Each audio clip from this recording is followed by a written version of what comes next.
So good morning. My name is Mary Lou Jaramillo, and I've been a league member for 6 years, and I'm a member of the Diversity, Equity, and Inclusion Committee. In recognition of Hispanic Heritage Month, September 15th through October 15th, I'm presenting a very brief overview of I'll refer to it as the KLAC Commission. So is the first slide up, please? Thank you. As I prepared for this presentation, I began thinking about examining the commission through the DEI lens. And there's a definition on our league website if you care to check it out at your leisure. The DEI lens is a way of examining a program, a process, a commission, with regards to how it is perceived by a variety of communities, voices, and perspectives, and what, if any, barriers may exist that is preventing it from being equitable or inclusive. There's a little error on my slide. So the Governor Robert Docking established the commission midway through his term in office, which was 1967 through 1975. The commission was established through legislation in 1974. When the commission was first started, it was known as the Mexican American Affairs Commission. So as the Latino population grew in Kansas, and so did the name. I was appointed by Governor Laura Kelly in June of 2020 to the commission. I represent the 3rd Congressional District.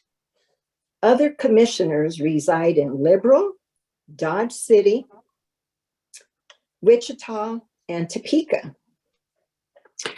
So as you can see, we're advisory to the governor and within the office of the governor.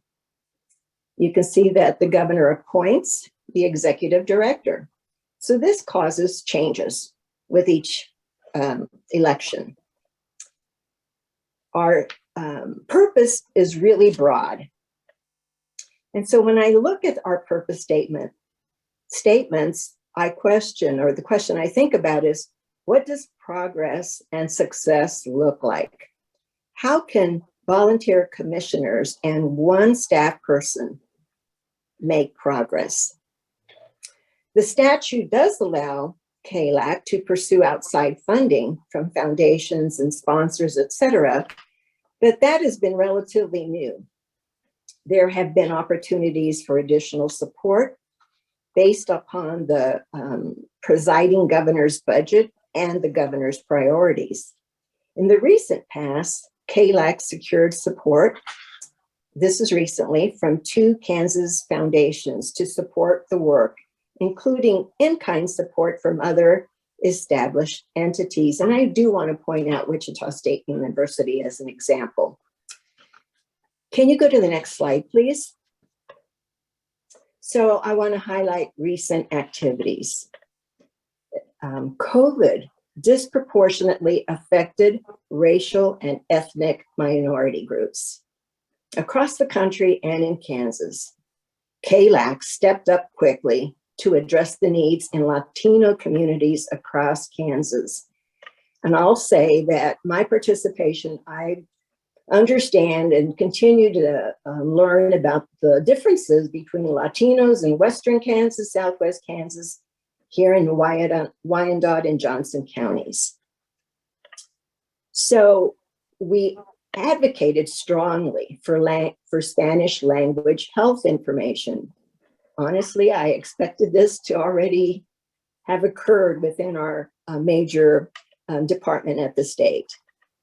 We eventually hired a Florida-based company to produce information in Spanish for print materials and social media.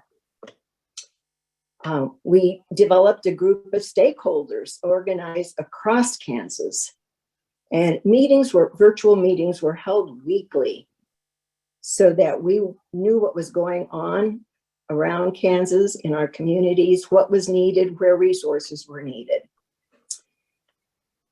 And as you can see, the meat packing plants in Southwest Kansas needed additional help. They had to be prodded to provide vaccinations to their employees. In March of 2021, the governor's office hired Dr. Jimena Garcia, physician in internal medicine. She became the senior advisor to the governor for a more equitable and efficient COVID vaccination distribution plan. And other things that we're doing are keeping up a program primarily in Spanish in collaboration with the Juntos Center for Advancing Latino Health at KU Medical Center. That's a weekly program in Spanish that KU Juntos program really has undertaken. I want to go back and just mention that my final point, we organized a Latina Leadership Summit back in June called Uplifting Latina Power Through Civic Engagement. Over 120 Latinas and others attended that one-day program at Wichita State University.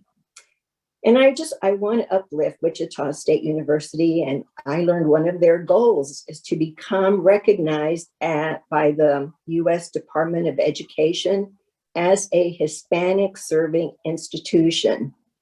What does that mean? That means that enrollment of undergraduate full-time students is at least 25% Hispanic. When Wichita State achieves that, they will be the first major university in Kansas to achieve that. Already, Dodge City and Garden City community colleges and Donnelly College in KCK have achieved that recognition. So in 2024, KLAC will celebrate its 50th anniversary. And as I apply the DEI lens, I remain curious of KLAC's progress in meeting its purpose. I continue to do my part because it's important.